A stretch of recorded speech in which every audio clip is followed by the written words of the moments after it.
Hi Rebels. So today I'm actually going to teach a very simple lesson. I don't know about you, but this time of year I'm always running around crazy, and I don't have the time to make some of the bigger, longer prepared meals. But I'll tell you that at lunchtime, one of the favorites around here is omelets. So today we're going to show you how to make super simple omelets. I like Julia Child's method. You can go out there and look at all the famous methods, but this one for me really seems to work the best. Super fast. You do need an anodized pan for this. You can use a straight stainless steel pan with a little more butter, but I find the anodized is just so much easier to manage. So without further ado, let's get to the ingredients. So for today's omelet, you're going to need half to a full tablespoon of butter. This is about, I don't know, half a tablespoon-ish.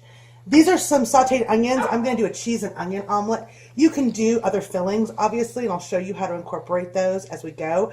But I just went ahead and pre-sauteed some onions for you. This is a little bit of garlic powder, a little bit of pepper, and a little bit of salt. 2 tablespoons of water. 3 eggs. I have grade A large eggs, and I'm just going to stir these up. This is some cheddar cheese, and this is tarragon. Tarragon is one of my favorite things to go in eggs. You obviously can use other herbs and spices you like. Rosemary is always a good choice. Some people really like Italian seasoning. If you like salsa, you can put a little bit of cumin in there. It's really about what you like. Ooh. So we've got our pan heating over some medium-high heat. You want a very hot pan to make a good omelet. And if you notice, see how quick that heated up? I'm going to show you when you need to put your eggs in. So, yes, I just have my finger in there. In the meantime, I'm stirring up my eggs. Not doing anything fancy to them.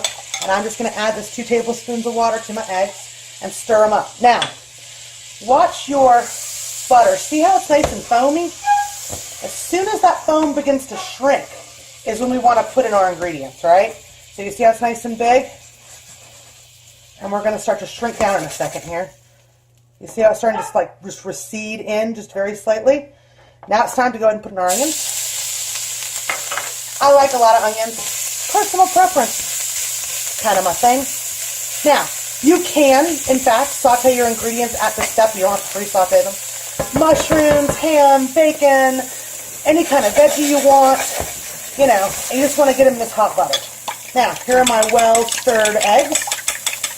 Now, this cooks really fast, like 3 minutes. So you want to get them nice and creamy. That's just the eggs and the 2 tablespoons of water, 3 eggs. And then we're going to go. Now, this is the catch. See that swirl? That is how you make a good omelet. Because you are going to cook these eggs much more evenly. See how it almost looks scrambled around the edges? Now you let it sit for a minute, get some shape. Pull your edge, and you can actually pull this a little forward into the middle. Run out some of these extras. See how fast this is cooking. It cooks this quickly. Like I said, I'm not doing anything interesting. In go my blend of spices. Now you can put them in at the cook stage if you want, but it's really up to you. You see how that edge is starting to cook in? So, about now, when I start to add my fun stuff. So here's my cheese. In goes the cheese. And yes, it will look glossy on the top at this stage. Eggs will cook about 1 minute to 2 minutes after you take them off of the heat. So a little glossy is okay. You just don't want them raw. And that's just a little tarragon. And now I'm going to show you how to flip them over. So I take this edge pan, and I go ahead and I fold this over nicely. So you fold this over. And then when I go to slide it on my plate, put the plate right here. Whoops. You just fold it over. And there you have one cooked omelet. What was that? 3 minutes, maybe? That's how fast it goes. And these are awesome. You can make them for a variety of palates at any given time. And they're really great for a quick lunch. So without further ado, I'm going to go eat my lunch because I'm starving. This is Saucy Rebel signing off. Enjoy your omelet.